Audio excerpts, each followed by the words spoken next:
Bawat nilalang, ipinanganak na kakaiba.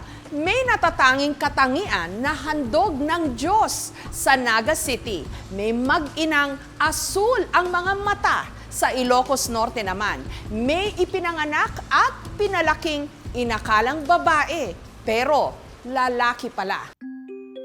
December 23, 1995, ipinanganak dito sa Lawag City sa Ilocos Norte ang kumumpleto sa Tres Marias ng pamilya Lumabaw.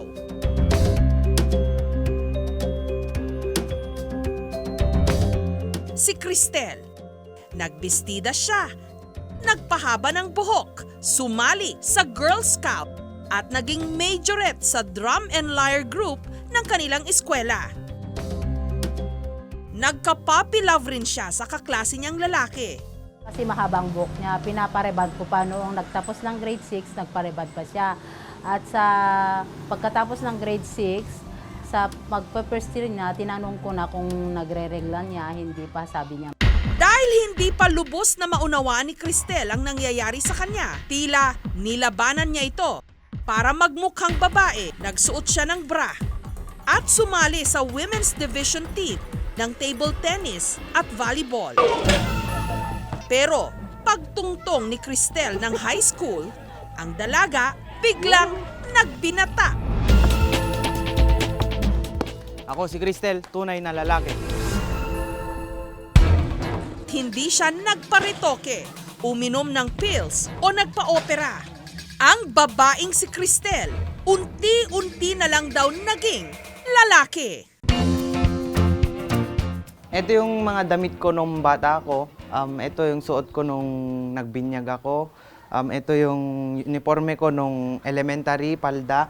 Tapos ito yung uniforme ko nung high school. Imbes na datna ng menstrual period at magkadibdib, lumapad ang mga balikat, bigote, Adam's apple, at sex organ ng lalaki ang tumubo sa kanyang katawan.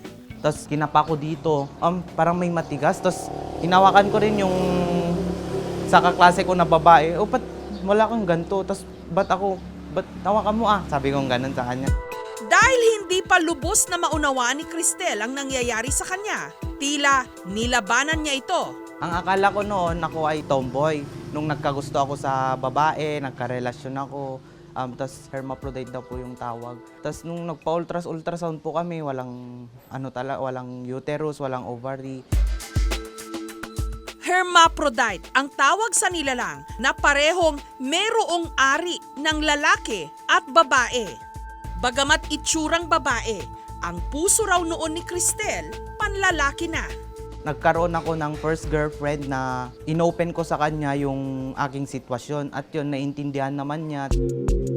Nitong Pebrero, sumailalim siya sa chirotyping o pagsusuri ng chromosomes para malaman ang tunay niyang kasarian. At nito lang April 7, lumabas ang resulta. Si Cristel, isa talagang lalaki. Ang kondisyon ni Cristel, tinatawag na hypospadias, isang congenital defect kung saan ang kanyang ari na panlalaki hindi normal ang anyo. Pinanganak si Cristel na lalaki. Hindi lang na-detect kaagad na siya ay lalaki. Sa case ni Cristel kasi, may dalawang defect sa kanya. Una yung hypospadia, pangalawa yung sinatawag naming cryptorchidism. Ang cryptorchidism ay wala yung itlog sa talagang lalagyan niya. Nasa loob yung itlog niya. Ang pagkakaiba namin sa mga normal na lalaki kung paano umihi. Kasi ako po ay umiihi ng nakaupo. Kasi yung sa hypospadia po na kaso.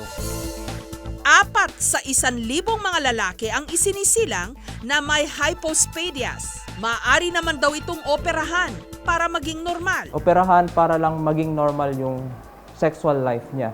But para may correct yung pag-ihi niya. Sana rin po mapaayos yun balang araw at magkaroon din po ng kaliwanagan yung aking buhay. Ang kanyang ama, tuwang-tuwa dahil ngayon meron na daw siyang uniko iho. Hindi ko alam, ma'am, na kung gaano ko kasaya talaga. Siyempre, ma'am, wala akong lalaki. Gusto ko rin magiging lalaki ng anak ko, pero anong magagawa ko kako nun? Pero kung may isang tao raw na pinakamaligaya sa balitang ito, walang iba kundi si Graciel, ang isang taon ng kasintahan ni Cristel. 2014 nung nagkakilala sa Facebook sina Graciel at Cristel. Sa loob ng 2 buwang panliligaw, ang alam ni Graciel, hermaphrodite si Cristel. Parang wala lang po para sa akin, lalaki po siya. At nung nalaman niyang tunay na lalaki ang kanyang nobyo, Mas okay pa kasi napatunayan na lalaki po siya. So, proud akong sabihin na lalaki yung boyfriend ko, ganon. sa ngayon, 19 anyos na si Cristel at nag-aaral ng criminology sa Baguio City. Aayusin na rin daw niya ang mga dokumentong magpapatunay na siya'y lalaki. Plano rin niyang palitan ang kanyang pangalan. Imbes na Cristel, gagawin daw niya itong Ice Chrysler. Binigay sa akin ni God yung mga taong makauunawa sa akin at makakatanggap. Hindi ko man ma-express sa magandang paraan. Para sa puso ko, ang saya-saya ko kasi nagkaroon ako ng mga taong tumanggap at nagmahal sa akin kahit na ganito yung aking sitwasyon.